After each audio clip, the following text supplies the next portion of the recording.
Hello bro, এই হচ্ছে আমাদের 18 নম্বর সেক্টরের কাঁচা বাজারের জায়গাটা, মানে যেখানে কাঁচা বাজার ছিল। এই জায়গা তো দেখি একদিনের ভিতরে পুরো ভ্যানিশ করে ফেলাইছে।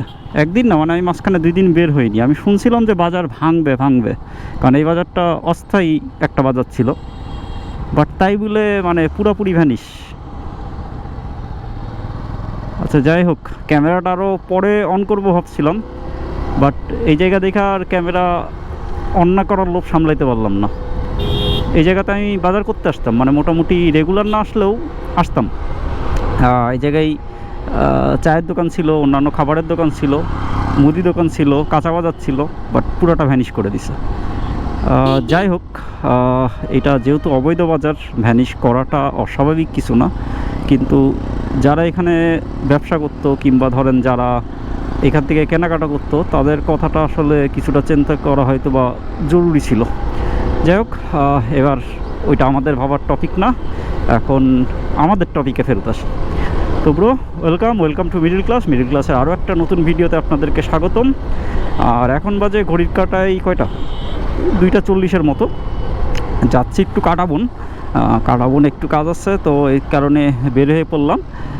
আর এখন এই যে একটু শীতের আমেজ চলে আসছে। আর আমি যেহেতু উত্তর 18 নম্বর সেক্টরে থাকি, এইদিকে কিন্তু মানে বেশ খোলামেলা জায়গা। অন্যান্য দিকের থেকে এইদিকে একটু আগেই ঠান্ডাটা পড়ে যায়, রাতেও মোটামুটি কুয়াশা দেখা যায়। তো এই সব মিলায় চলতেছে। এখন আপনাদের সাথে আসলে আজকে একটু মোটো ব্লগিং সেটআপেই গল্প করতে চলে আসলাম, মানে এটা ডেইলি ব্লগ হিসাবেই ধরে নেন। আর আপনাদের একটু মতামত দরকার, সেটা হচ্ছে আপনারা যারা আমার এই মিডল ক্লাস চ্যানেলের ভিডিওগুলো দেখেন, তারা জানেন যে আমি রানারের কাইট প্লাসটা মোটামুটি 3 বছরের একটু বেশি সময়, মানে 3.5 বছর খুব সম্ভবত হয়েছে, হ্যাঁ হইতে পারে। যাই হোক, মানে ধরে নেন 3.5 বছর ধরে আমি এই বাইকটা চালাচ্ছি। এই বাইকটা এখন চলছে ধরেন 63,000 কিলোরও বেশি চালানো হয়ে গেছে। তো আমি একটা ব্লগ আপলোড করছিলাম কিছুদিন আগে, যারা দেখছেন তারা তো জানে না, যারা দেখেননি তাদের জন্য আই বাটনে লিঙ্ক দেওয়া থাকলো। তো এটা হচ্ছে আমার আশীর্বাদের ব্লগ, মানে আশীর্বাদ হয়ে গেছে, তার মানে বিয়ে তো ঠিক হয়ে গেছে, বুঝতেই পারছেন। তো বিয়ের পরে তো বেশ কিছু পরিবর্তন আসবে আমার লাইফে, প্লাস আমার এই মোটো ট্রাভেলিংয়ের লাইফেও কিছু পরিবর্তন আসবে। কারণ তখন আমরা যেইখানেই ট্রাভেল করব কিংবা যেইখানেই মুভ করব, আমাকে আমার ওয়াইফ সমেত মুভ করতে হবে। তার মানে এখন যেরকম পিছনের সিটে কেউ নেই, একা আছি, মাঝে সাঝে বন্ধুবান্ধব চেনা পরিচিত লোকজন টুকটাক ওঠে। বাট নর্মালি যেটা হয় যে আমরা তো হচ্ছে আপনার একাই মুভ করি। ভাইয়া কি পরিচিত, যেভাবে স্লো করলো বুঝলাম না। তো আচ্ছা, উনি সম্ভবত পরিচিত কেউ হইতে পারে, সিগন্যাল দিচ্ছে যদিও, দেখি পরিচিত কেউ নাকি। হ্যাঁ ভাইয়া দাঁড়ান,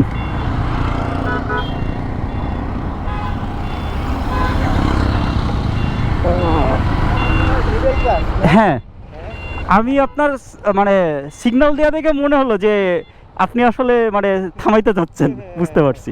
আচ্ছা, আপনার নামটা জানা হয়নি ভাই? আচ্ছা, অর্ণব। আচ্ছা, 18 নম্বরেই থাকি। 18 নম্বরে আপনার মধুমতি। হ্যাঁ। আপনি কোনটাতে থাকেন? আমি তো 18 নম্বর থাকি না, আমি থাকি 6 নম্বর সেক্টরে। 6 নম্বর সেক্টরে। আচ্ছা, আসেন একদিন, মানে দেখার তো হইলই। ঠিক আছে না, আমিও আর কি সিগন্যাল দেওয়া দেখে বুঝছি যে হয়তো বা পরিচিত কেউই হবে আর কি। আমিও ছোটখাটো চ্যানেল আমার ফাহিম বড় ভাই নামে। আচ্ছা আচ্ছা, ঠিক আছে, আচ্ছা দেখা হবে। হ্যাঁ, ওকে। মিডল ক্লাস, হ্যাঁ আচ্ছা ঠিক আছে ভাই, আচ্ছা।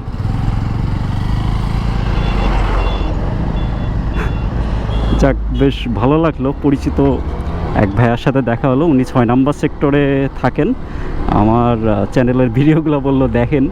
তো ওনার সিগন্যাল দেওয়া দেখেই বুঝছি যে উনি হয়তো বা থামতে যাচ্ছেন। তো যাই হোক, যেটা বলছিলাম, এবার প্রসঙ্গে ফেরত আসি।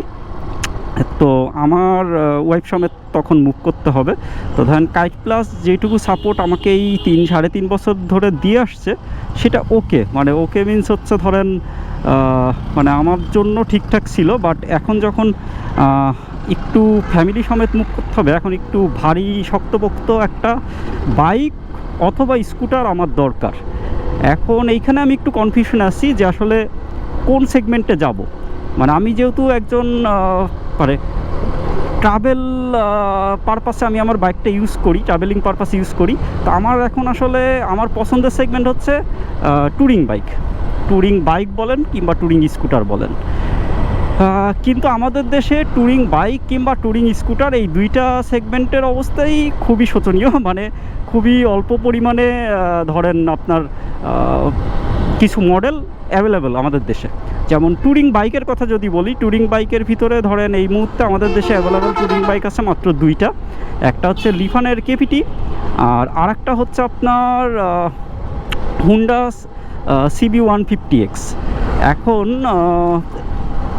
এছাড়া যদি আমি ট্যুরিং স্কুটারের কথা বলি, ট্যুরিং স্কুটারে আমি অপশন পাচ্ছি আপনার ট্যুরিং স্কুটার কিংবা ম্যাক্সি স্কুটারের কথা যদি বলি, তাহলে ধরেন আপনার লিফানের কেপিভি আছে, তারপরে হচ্ছে আপনার হুন্ডা এডিবি আছে, এনম্যাক্স আছে। বাট এনম্যাক্সটা না আমার কাছে ঠিকঠাক পছন্দের না। মানে এনম্যাক্সটা হচ্ছে অন রোড বেসড একটা স্কুটার, বাট আমি হুন্ডা এডিবিটা আমার পছন্দ, কেপিভি পছন্দ, বাট কেপিভিরও কিছু ইস্যু আছে, হুন্ডা এডিবিরও কিছু ইস্যু আছে। মানে মেন কথা যেইটার দিকেই তাকাচ্ছি সেইটারই কোনো না কোনো ইস্যু বের হচ্ছে। বাট আমার তো কিছু রিকোয়ারমেন্ট থাকে যে নেক্সট বাইক কিংবা স্কুটার নিলে কোনটা নিব। ইনফ্যাক্ট আপনারা ভাবতে পারেন আমি আমার কাইট প্লাস সেল করে দিব। কাইট প্লাস সেল করবো না, কাইট প্লাসটা এইভাবেই থাকবে। কাইট প্লাসটার মানে এখনও যে অবস্থায় আছে এটা আরও মেনটেনেন্স করে চালাতে পারলে আমি কিন্তু এটা থেকে ভালো ফিডব্যাকই পাবো। ধরেন শহরের ভিতরে যেই কাজগুলো সেইগুলো আমি চাচ্ছি যে কাইট প্লাস দিয়ে করতে। পাশাপাশি আমি একটা বাইক নিব যেটা আসলে ট্যুরিং পারপাসে ইউজ করব। প্লাস ধরেন আমাদের কোথাও মুভ করতে হবে ঢাকার বাইরে, তখন আমি ওই বাইকটা ইউজ করব। ঢাকার ভিতরে হয়তো আমি কাইট প্লাসেই থাকবো, কারণ ফুয়েল এফিসিয়েন্সির কথা চিন্তা করলে কাইট প্লাস আমাকে যে মাইলেজ দেবে অন্য কোনো ট্যুরিং বাইক কিংবা স্কুটার আমাকে সেই মাইলেজটা দেবে না। এখন ট্যুরিং বাইকের কথা তো বললাম, এখন কেপিটি আমার পছন্দের বাইক নিঃসন্দেহে। CB150Xও পছন্দ, বাট CB150Xের কিছু ঝামেলা আছে। যেমন ধরেন এটার হাইটটা বেশি, আমার হাইট যেমন 5 ফিট 5 ইঞ্চি, তো 5.5 ফিটের একটা মানুষ CB150X চালাতে যে পারবে না তা না, অলরেডি কিন্তু চালাচ্ছে। মোটরসাইকেল মেকানিক ওয়ার্ল্ডের অস্ট্রু ভাইয়ের হাইট আর আমার হাইট সেম, সে কিন্তু CB150X চালাচ্ছে।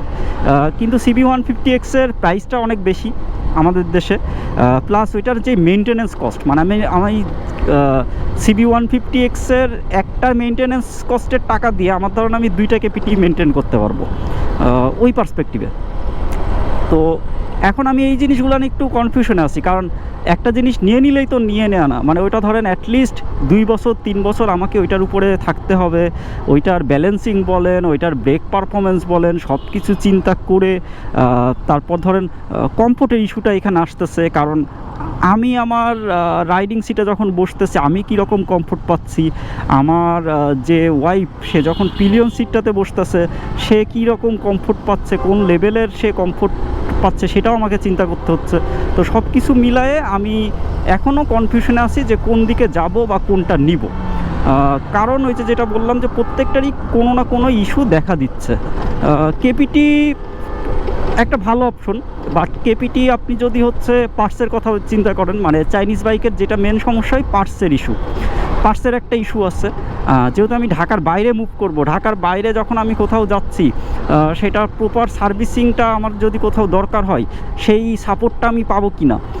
ধরেন আমি যদি সাপোজ MT-15 নিই, MT-15 আমার খুব চয়েসে আছে, মানে এটাও একটা পছন্দের, যদিও এটা ট্যুরিং বাইক না, বাট MT-15 কমিউটার বাইক হলেও এটাকে ট্যুরিং বাইক হিসাবে ইউজ করা পসিবল। অলরেডি অনেকেই করতেছে, দেশে বিদেশে অনেক মানুষজনই করতেছে, সেটা পসিবল। বাট MT-15-এরও কিন্তু কিছু ইস্যু আছে। ধরেন আপনার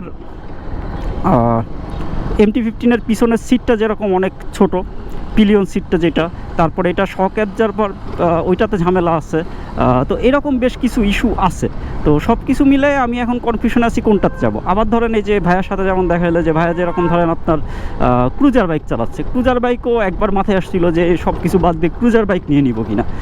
ক্রুজার বাইকে যাচ্ছি না কেন, কারণ ক্রুজার বাইক নিলে আমাকে সবসময় অন রোড বেসড ট্যুরগুলো দিতে হবে। বাট আমি কিন্তু আমার চ্যানেলের যদি ভিডিওগুলো আপনারা দেখে থাকেন, তো আমার আসলে ভালো রাস্তা ভাই পছন্দ হয় না। একটু ভাঙাচোরা থাকবে, একটু অ্যাডভেঞ্চারের ফিল আসবে, এরকম রাস্তাঘাট, বিশেষ করে পাহাড়ি রাস্তা, তারপর অফ রোড, এইগুলো আমার পছন্দের। তো হয়তোবা সব সময় আমি অফরোডিংয়ে যাব না অবভিয়াসলি, কারণ যেহেতু আমরা দুইজনে মুভ করব, তো হয়তোবা কিছু পার্সেন্টেজ অফরোড থাকবে, কিন্তু আমার ওই অপশনটা আমি খোলা রাখতে যাচ্ছি। আমি যদি একটা ক্রুজার বাইক নিই, ক্রুজার বাইক নিয়ে ধরেন ঢাকা থেকে কক্সবাজার যেতে আমার ভালো লাগবে, কিন্তু ধরেন যখন ক্রুজার বাইকটা নিয়ে আমি কথার কথা বিভিন্ন অফরোডিংয়ের যেই রাস্তাগুলো সেইগুলোতে যাবো, সেইগুলোতে আমি মজা পাবো না। আপনারা খাদিমনগরের ভিডিও দেখতে পারেন, ওইখানে বেশ কিছু অফরোড আমি আমার এই কাইট প্লাস দিয়ে করছি। তো এরকম অনেক জায়গা আছে। আর গ্রামে যখন বিশেষ করে যাব, গ্রামে তো ভাই অফরোডিং আসবেই, ওইখানে ইটের রাস্তা আসবে, মাটির রাস্তা আসবে, সব সময় কি আর পিচের রাস্তা পাওয়া যায় নাকি? তো সব কিছু চিন্তা করে আমি চাচ্ছি যে এমন একটা বাইক নিতে যেটা আলটিমেটলি আমার জন্য একটা অলরাউন্ডার হয়, যেটা নিয়ে আমি ধরেন শহরের ভিতরেও চাইলে চালাইতে পারি, আমি ট্যুরেও যেতে পারি। মেন পারপাস তো অবভিয়াসলি ট্যুর, এটার কোনো সন্দেহ নাই। শহরের ভিতরে যে মুভমেন্ট সেইগুলো হয়তো বা কাইট প্লাস দিয়েই করবো, কিছু কিছু সময় হয়তো বা এই বাইকটা বের করব। বাট এখনও আমি ফিক্সড আপ হইনি। আপনারা যারা ইউজার আছেন, মানে আমার ভিডিওগুলো দেখে থাকেন, MT নিব, MT-15 নিব নাকি KPT নিব, নাকি একবারে CB 150X নিয়ে নিব সব কিছু ভুলে যায়, নাকি হুন্ডা ADB নিব, একটু ভাই কমেন্টসের মাধ্যমে জানাইতে পারেন, মানে কোন দিকে আটকানো যায়। তবে আমি অনেকগুলো ইস্যুর ভিতরে একটা মেজর ইস্যু হচ্ছে যেটা বললাম, মেনটেন্যান্স কস্ট আর পার্টসগুলো ঠিকঠাকভাবে অ্যাভেলেবেল কিনা সেইটা। আর ভবিষ্যতে তো ইন্টারন্যাশনাল ট্যুরেরও প্ল্যান আছে, আর ইন্টারন্যাশনাল ট্যুরে গেলে তো একা যাব না, সাথে বউ যাবে, বাইক যাবে, দুজনেই যাবে। তো সেটার কথাও মাথায় রাখতেছি।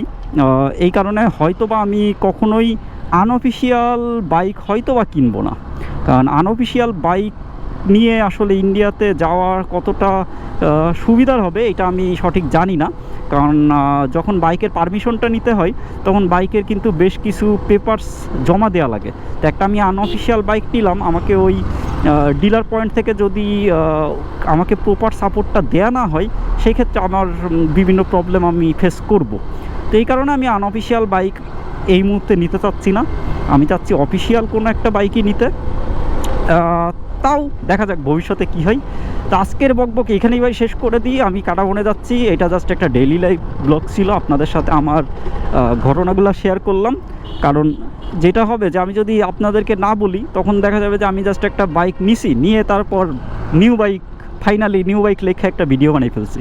তো এটা হইলো না, মানে আপনাদের সাথে ওই কানেকশনটা আমার প্রপার তখন গ্রো করবে না। তো এই কারণে আমি চাচ্ছি যে আপনাদেরকেও জানাইতে যে কি অবস্থায় আছি, কোন মুহূর্তে আছি। কারণ আমার বিয়ে মার্চ মাসে, এখন ধরেন এইখানে অনেকগুলো ছোট ছোট ব্যাপার আছে। আমি একটা নতুন বাইক নিলাম, নতুন বাইকে আমি আমার বউরে নিয়ে মুভ করলাম, এটা ভাই পসিবল না, কারণ ওই বাইকে তো আগে আমার হাত আসা লাগবে। আমি এতদিন চালাইছি 110 সিসির একটা মপেড, আমি চট করে যখন একটা বাইকে সুইচ করব, ওইটার আমি যতই এটা ধরেন 63,000 কিলো চালাই, আমি 63,000 কিলোর ভিতরে ম্যাক্সিমাম আমার চলছে কিন্তু হাইওয়েতে।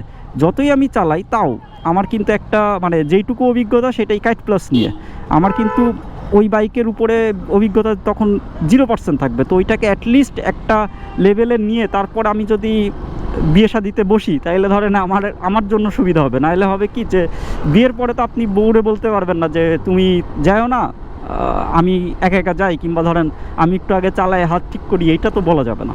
তো সব কিছু মিলায়ে প্লাস একটা বাইক নিলে তো নেওয়া না, বাইক নেওয়ার পরে ওইটার হিউজ কাজ থাকে, হিউজ। প্লাস আমরা যারা ঘোরাঘুরি করি সেইটার ট্যুরিং সেটআপের দরকার আছে। বিয়ের পরে যখন মুভ করব তখন লাগেজ মানে ব্যাগের কি হবে, ব্যাগগুলো কোন সেটআপে থাকবে, সব কিছু মিলায়ে এই ডিসিশনগুলো নিতে হবে। তো বকবক বাদ দিয়ে অনেক বকবক হয়েছে, আর আপনারা সাপোর্ট দিচ্ছেন তার জন্য অসংখ্য ধন্যবাদ। আর যারা চ্যানেলটাকে সাপোর্ট দিতে চান তারা সাবস্ক্রাইব বাটনে প্রেস করে রাখেন, যারা অলরেডি করছেন তারা তো করছেনই, আর যারা নতুন জয়েন করতেছেন তাদেরকে মোস্ট ওয়েলকাম। তো ঠিক আছে, আজকের মতন এখানেই বিদায় নিই, দেখা হবে রাস্তায় মিডল ক্লাসের সাথে। আর সবাই প্লিজ রাস্তায় সাবধানে বাইক রাইড করেন এবং রাস্তায় সাবধানে চলাফেরা করেন। আজকের মতন এখানেই বিদায় নিচ্ছি।